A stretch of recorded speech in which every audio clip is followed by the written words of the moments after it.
Hey everyone, this is Keith Scott from out in Sydney, Australia. I'm one of the voices of Bullwinkle J. Moose. It's time to watch Relentless and Unstoppable. And so give it up for your main hosts, Douglas Kenny and Andy McPhee. Hey everybody, this is Doug Kenny and welcome to Relentless and Unstoppable. We have another amazing guest coming on the channel today, so please hit like and subscribe. And after this episode, please stay tuned to the RNU channel for more amazing guests. Let's get this on! Hey everybody, how you doing? Just a quick little share of why I started Relentless and Unstoppable. It was for one very simple reason, because of Doug Kenny. Nothing to do with me at all, zero. I was just coaching Doug, and he took on the coaching and mentoring, and he made all the changes. He took all the suggestions from his parents as well as my coaching, but it was all about Doug, his breakthrough and his weight loss, his willingness to accept that he is dealing with high functioning autism and other issues, but he's never quit, he's never given up. So we did one interview with him to share his story, and then we decided to start interviewing other people. And Doug has now taken over the whole channel, and he does all the interviews, he runs everything. He's just an amazing young man. So RNU was born from simply what an amazing young man Doug is, and his story needed to be shared.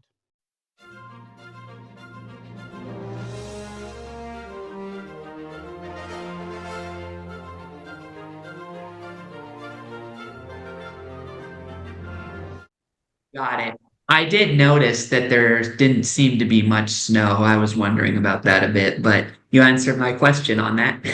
Yeah, there's a couple different snows for Hallmark. There's heavy snow, which is like 4+ inches of snow everywhere, and then which is nice. And some movies need that, but then there's also light snow, which is like what really happened with North Carolina. We also try and match what really, like, North Carolina doesn't typically get a ton of snow. They get like the nice dustings or patches or shoveled up areas. So we really kind of matched how it would really be in North Carolina, which I think always looks more realistic than sometimes some of the big piles of fake snow kind of thing.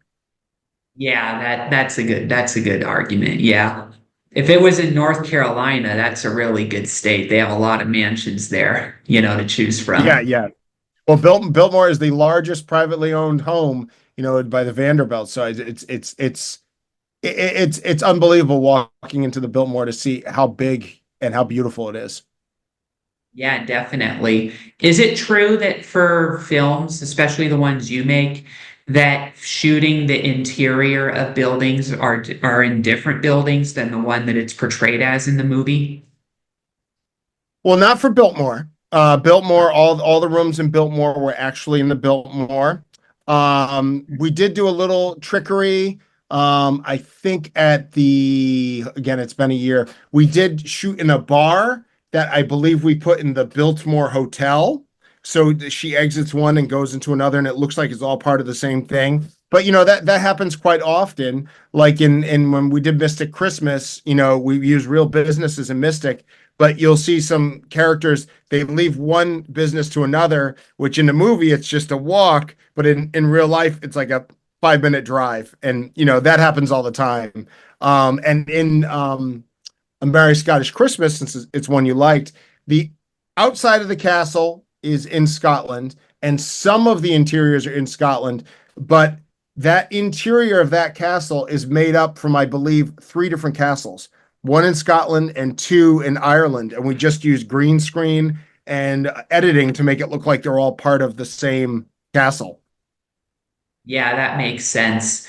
I figured that out about the film industry when I went to Los Angeles a few years back to visit friends over there that I have. And I saw the movie that was used in Cheaper by the Dozen, although it's been painted red now from white. And I learned that the interior of that house was different than the house, because the inside of the actual house is like palace, like what you'd find in Scotland, kind of. Yeah. And everything's a little bit, when you shoot a movie, you have to be, your rooms have to be a little bigger, because you have to set the crew up in there too. So it would normally be like, if you think it's like a single lady with a kid, and usually they have a little modest home, but in movies you got to give them a little something bigger, so you can get like kind of these moves and camera and decorate it properly. Yeah, for sure. How did you secure the deal for shooting at the Biltmore? Gee, that's all we have for Relentless and Unstoppable. So tune into the next episode to hear more amazing stories from amazing guests. This is Keith Scott from Sydney, Australia saying so long, and I'm smarter than the average bear. Gee.